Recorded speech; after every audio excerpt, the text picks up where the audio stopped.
విశాఖపట్నం నుంచి మన్నేని కోటేశ్వరరావు రాస్తున్నారండి ఈ ఉత్తరాన్ని. హాయ్ సార్, నేను కొన్ని పాటలు రాశాను. నా పాటల్ని మీ యూట్యూబ్ ద్వారా ప్రపంచానికి ప్రమోట్ చేయగలరని ఆశిస్తున్నాను.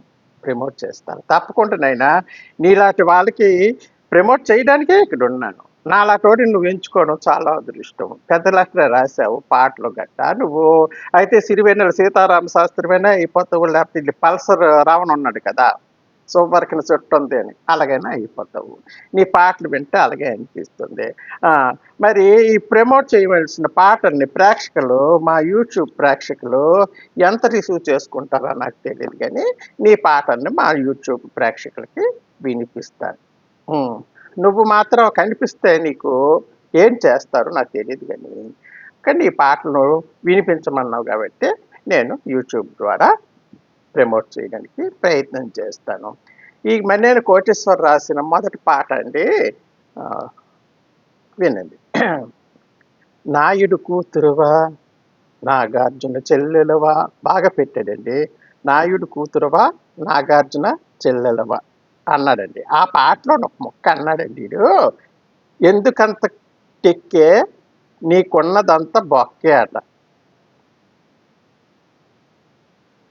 అర్థమైందా అండి? ఎందుకంత టెక్కే నీకున్నదా బొక్కే. పాటలోని సారాంశం వింటే అర్థమైపోతుంది.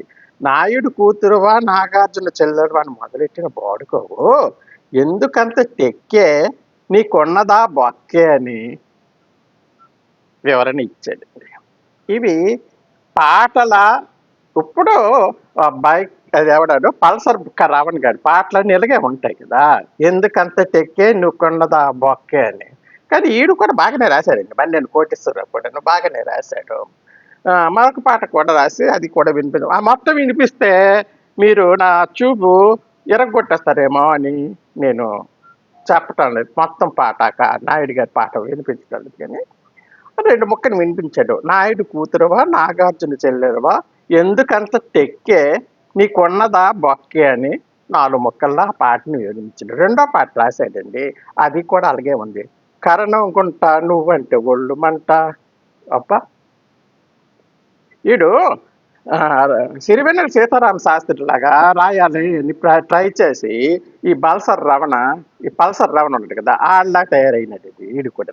కరణం గుంట నువ్వంటే ఒళ్ళు మంట, ఒళ్ళంతా నొప్పంట ఊరవతలకి రానంటావు, ఒళ్ళంతా నొప్పంట ఊరవతలకి ఒళ్ళంతా నొప్పంటదట, ఊరవతలకి రానంటదట. కరణం గుంట నువ్వంటే ఒళ్ళు మంట అని రాసేది. వీడు ఏ కోవకు చెందిన సాహిత్యాలు ఎంచుకున్నాడో నాకు అర్థం కాలేదు, కానీ ఇలాంటి పాటలు కూడా ఇప్పుడు పబ్లిక్లోని చాలా మట్టుకు బయటకు వస్తున్నాయి. ఇంకో పాట రాశాడండి, ఈ పాట చూస్తే నాకే ఒళ్ళు మండిపోయిందా, అది ఏది చెయ్యాలో తెలియదు, కానీ వీడియో పెట్టి ప్రమోట్ చేయమన్నాడు కాబట్టి నేను అది చెప్తే బాగోదు. కోటేస్తాను. ఊరనకత చెట్టు ఉంది, చెట్టు వెనక నెక్కుంది. ఊరనకాతల చెట్టు ఉందట, ఆ చెట్టు వెనకాతల నెక్కు ఉందట. బావి పక్కన బైక్ ఉందట, బైకోడికి బావ అందట. అర్థమైందండి? ఊరనకాతల చెట్టు ఉంది, చెట్టు వెనకాతల నెక్కు ఉంది, బావి పక్కన బైక్ ఉంది, బైకోడికి బాబంది. వీడి సాహిత్యం తగలడ. ఈ సాహిత్యం చూస్తే పల్సర్ రావణికి నీకు తేడా లేనట్టుగా ఉందిరా. నాయుడు కూతురువా, నాగార్జున చెల్లెలవా, నాయుడు కూతురువా, నాగార్జున చెల్లెలవా, ఎందుకంత టెక్కే నీకున్నదా బొక్కే, ఎందుకంత టెక్కే నీకున్నదా. నాకు కూడా వచ్చేస్తుంది నేను వల పాటలు. ఈడవడ మన్నేని కోటేశ్వరరావు సాహిత్యంలోని, సాహిత్యం కాదు కానీ ఈ ఇప్పుడు పబ్లిక్లోని ఉర్రూతలు ఊగించడానికి ఈ పాట బాగుంటాయేమని అనిపిస్తుంది. ఎవరైనా ట్రై చేయండి ఈ పాటలు, సాహిత్యాన్ని కావాలంటే ఆడు మీకు పాట పంపిస్తాడు. ఉంటాను.